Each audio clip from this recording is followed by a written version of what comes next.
In leadership, facing a steep learning curve is a certainty. Fortunately for you, this isn't your first rodeo. You've overcome steep learning curves before.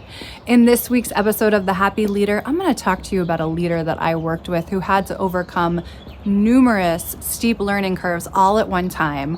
What we did to help break it down for him, both to get him in the right mind space as well as just from a strategic standpoint, and the impact that it had on his ability to climb that steep curve. Welcome to The Happy Leader. I'm Amy Sanchez, executive coach to some of the most innovative leaders and teams in Silicon Valley. I'll share stories and tips to help you navigate the most common leadership challenges so you can amplify what matters most: happiness.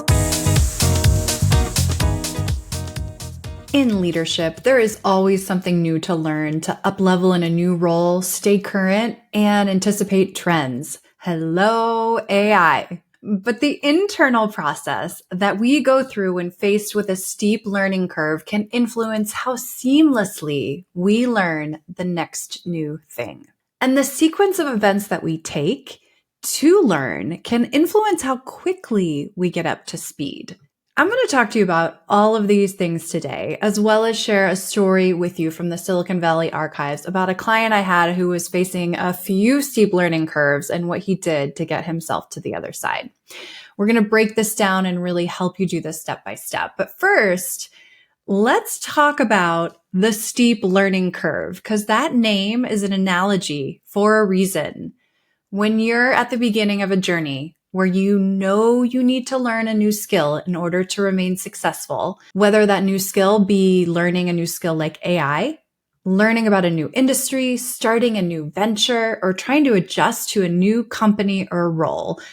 I know that you have been there as a corporate leader, and there's no doubt about it. The first days can feel like you're at the bottom of a very steep and long hill, looking up, staring at an ascent that feels scary, overwhelming, and exhausting.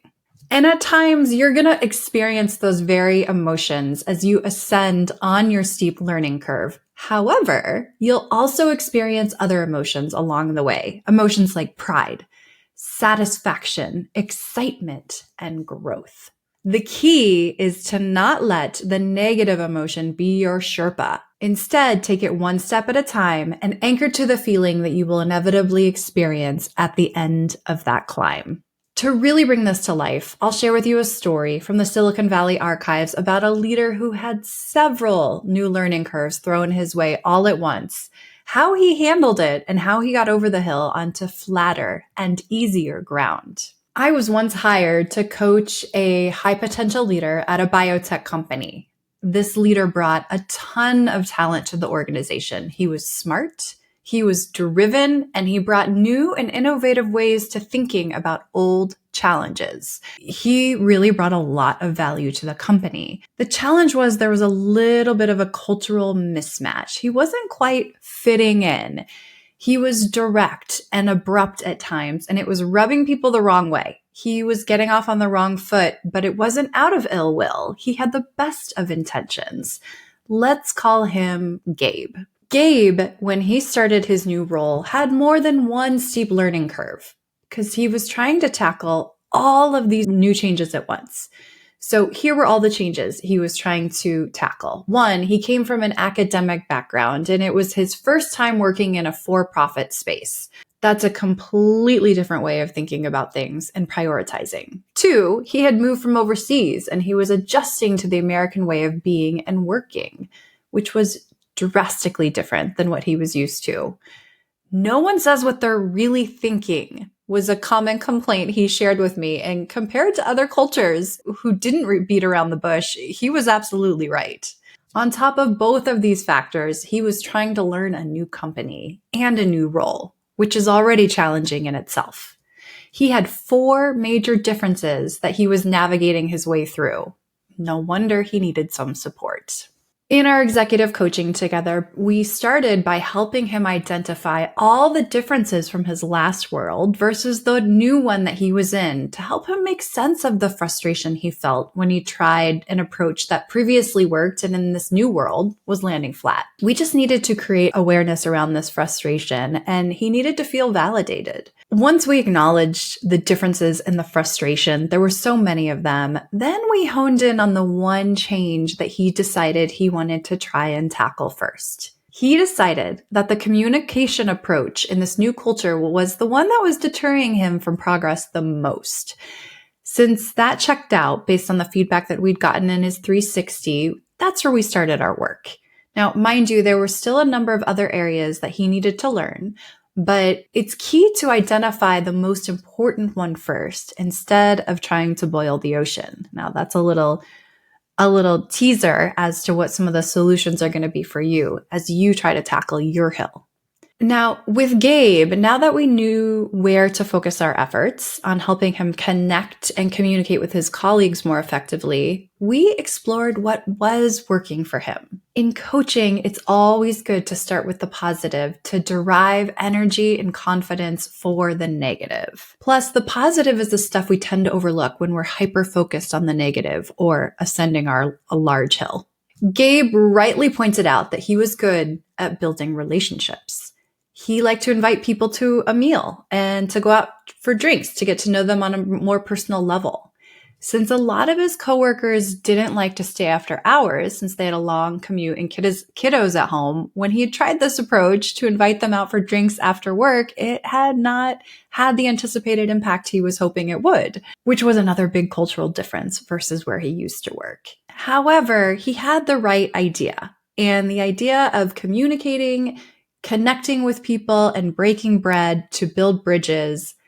Fortunately for him, that works in any culture. He decided to apply the same strategy to lunch or to invite someone to grab a quick snack during the day. This insight, the personal connection and conversation as nourishment, as a way to connect and build relationships, was a really good one.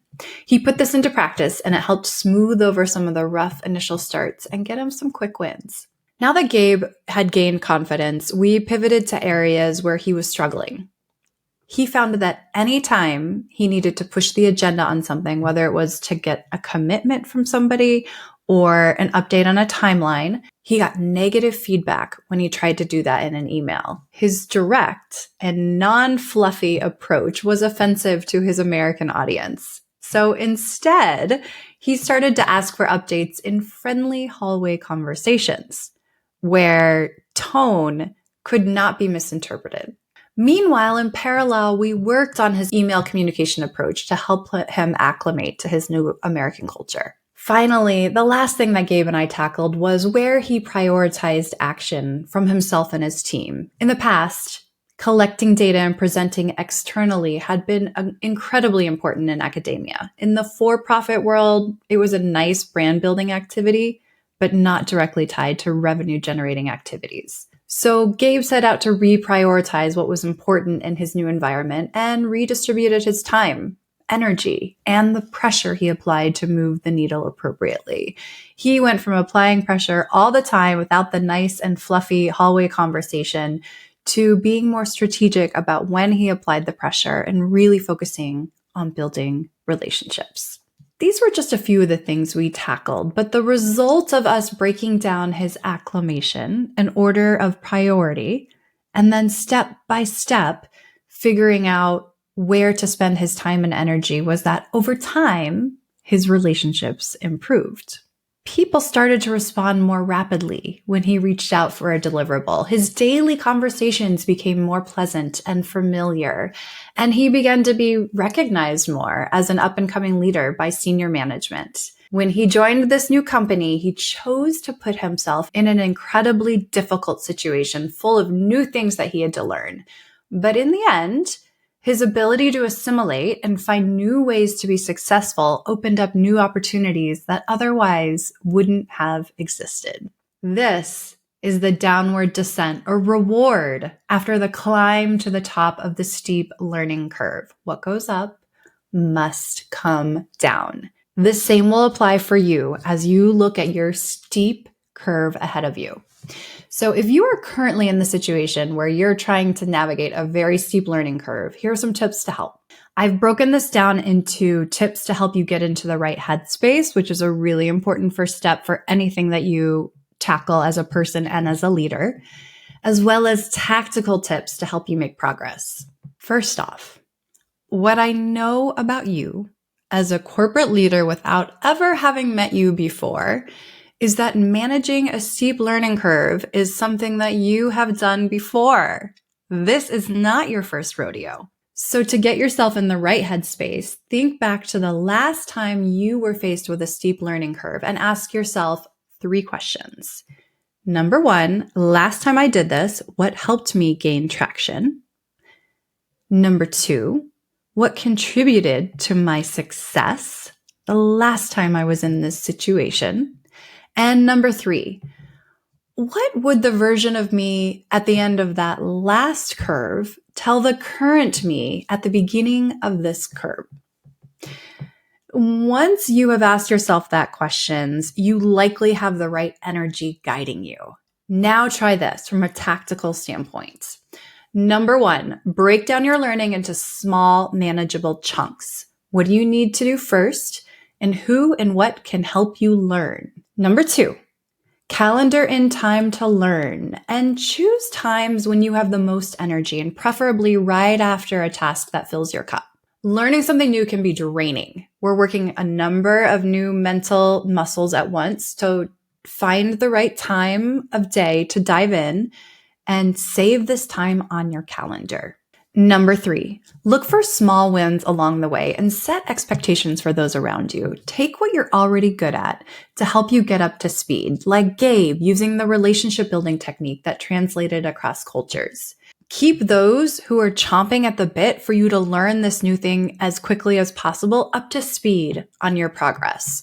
People will feel better when they hear about progress, and for some reason, people assume no progress is being made when there is no update.